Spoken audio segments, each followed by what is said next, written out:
One day, I found my mother crying in the kitchen. They called my mother a superwoman. Everyone did. She was the first to wake up in the compound and the last to sleep. Rice seller in the market by day, home cook, prayer warrior, school fee magician by night. But to me at 16 she was just too much, too strict, too controlling, always watching, always correcting. I couldn't breathe. She ironed my uniforms, cooked 3 different soups on Sunday, and yet still yelled at me for coming home 5 minutes late. I didn't hate her, but I didn't love her either. Not the way I was supposed to. I envied other girls.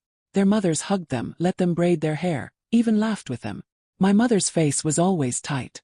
Her laughter was rare, and when it came, it felt borrowed, like she had forgotten how to do it naturally. 16, I wanted softness. What I got was a woman hardened by life, wrapped in ankara, with rough palms and sharp words. We barely spoke beyond orders and instructions. Sometimes I forgot she had a voice that wasn't shouting. It was a Thursday night. Nipa had taken light, and the house was dimly lit by the rechargeable lamp. I had just returned from school, irritated as usual. I dropped my bag, went to the fridge, and realized there was no cold water. Hissed, annoyed. Then I heard it, a soft, muffled sound. At first I thought it was a rat behind the cupboard. Then I followed it, and found my mother sitting alone in the kitchen, her back to me, crying. Not sobbing, crying. Soft, slow tears. Her shoulders shaking like a frightened child's. I didn't know what to do. I stood by the door, frozen. My legs wanted to run, but my heart stayed. My mother, crying. I thought mothers weren't allowed to cry. Especially not mine, the commander-in-chief of discipline. She didn't hear me at first. She kept wiping her face with the corner of her wrapper. Then she whispered, to no one in particular, "God, please help me. I'm tired." My heart cracked. I tiptoed back to my room. I didn't want her to know I saw. I didn't want her to think I had seen her weakness, or maybe her humanity. That night I couldn't sleep. I stared at the ceiling, my pillow soaked in confusion. What was she tired of? Me. Life. Work. Everything. For the first time, I didn't see my mother as just mummy. I saw her as a woman, person, and it scared me. The next morning I watched her carefully. Her eyes were swollen. She smiled at me, that tight, thin smile she wore like makeup, and I smiled back. Nothing was said. But everything had changed. I followed her to the market that weekend, for the first time in years. She didn't ask me to come. I just went. She looked surprised but didn't say anything. We walked in silence. But this time it wasn't awkward. It was warm.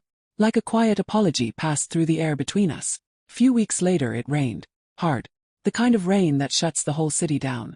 We sat together, trapped inside, sipping Gary and groundnuts. Then she spoke. "You think I don't love you, Abi?" she said softly. I looked up. "I didn't say that. You didn't have to." She paused, looking out the window.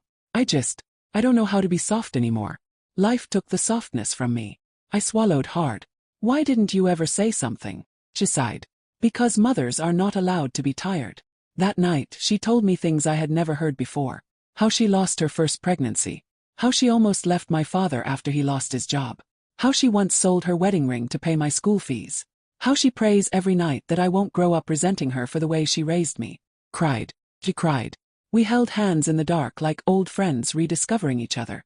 I saw the scars on her heart, and I fell in love with her properly for the first time in my life. I tried to help more, to speak kindly, to hug her, even if she still stood awkwardly like she didn't know what to do with affection. We never became best friends, but we became something more sacred. 2 women learning to understand each other slowly. And she smiled more, laughed even. Real laughter. I didn't know it could sound so beautiful. Now I'm older, have children of my own. And some days I find myself yelling just like her, washing dishes late at night, wondering if I'm doing enough. And sometimes I cry in my own kitchen, softly, hoping no one hears me. But I remember her. And I'm grateful I found her in time. Not when it was too late. Not after she was gone. But in that little kitchen, under the flickering light, on a quiet Thursday night. If you still have a mother, see her. Not just the mother. See the woman, the warrior, the human, before it's too late. Thank you for watching. Let me know what you think of this story in the comment section. Don't forget to like and subscribe for more stories like this.